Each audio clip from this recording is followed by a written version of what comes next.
Israeli বর্বরতায় গাজায় আরও ২৮ ফিলিস্তিনি নিহত হয়েছে। এ নিয়ে ৫৪,১০০ ছাড়িয়েছে প্রাণহানি। উপত্যকাটিতে আগ্রাসন বন্ধের আহ্বান জানিয়েছেন দেশটির সামরিক বাহিনীর প্রায় ১২০০ সক্রিয় ও সাবেক কর্মকর্তা। এদিকে বিভিন্ন দেশ থেকে আমদানি করা পণ্যের উপর যুক্তরাষ্ট্রের আরোপিত শুল্ক স্থগিত করেছেন মার্কিন আদালত। অন্যদিকে সিরিয়া থেকে অর্থনৈতিক নিষেধাজ্ঞা তুলে নিয়েছে ইউরোপীয় ইউনিয়ন। ইশতিয়াক হোসেনের ডেস্ক রিপোর্ট। গাজায় লাগাতার হামলা চালাচ্ছে ইসরায়েল। এর সঙ্গে যোগ হয়েছে নতুন এক অ্যাকশন সিকোয়েন্স। লাইনে দাঁড়ানো অসহায় ক্ষুধার্ত ফিলিস্তিনিদের সরাসরি গুলি করছে নেতানিয়াহু সেনারা। সবশেষ এতে আরও ২৮ ফিলিস্তিনি নিহত হয়েছে। আহত হয়েছেন ৬২ জন। গেল ১৯ মাসে তাণ্ডবে ৫৪,১০০ ছাড়িয়েছে প্রাণহানি। এই ঘটনার তীব্র নিন্দা জানিয়েছে ইউরোপীয় ইউনিয়ন। এদিকে গাজায় হামাসের প্রধান মোহাম্মদ সিনওয়ার নিহত হয়েছে বলে দাবি করেছেন ইসরায়েলি প্রধানমন্ত্রী বেনিয়ামিন নেতানিয়াহু। বুধবার ইসরায়েলের পার্লামেন্টে এই কথা বলেন তিনি, যদিও এই বিষয়ে এখনও কিছু জানায়নি হামাস।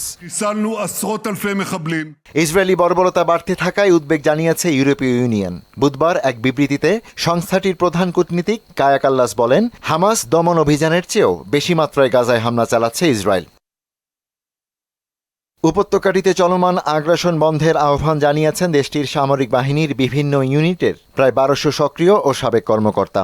সরকার ও সেনা প্রধানের কাছে চিঠি লিখে তারা এই আহ্বান জানিয়েছেন বলে নিশ্চিত করেছে ইসরায়েলের সংবাদ মাধ্যম হারেতস। বিভিন্ন দেশ থেকে আমদানি করা পণ্যের উপর প্রেসিডেন্ট ডোনাল্ড ট্রাম্পের আরোপ করা শুল্ক স্থগিত করেছেন মার্কিন আদালত। বুধবার নিউ ইয়র্কে আন্তর্জাতিক বাণিজ্য আদালত এক আদেশে এমন সিদ্ধান্তের কথা জানান। পাল্টা শুল্ক আরোপ করে ট্রাম্প নিজের ক্ষমতার সীমা অতিক্রম করছেন বলে জানানো হয়।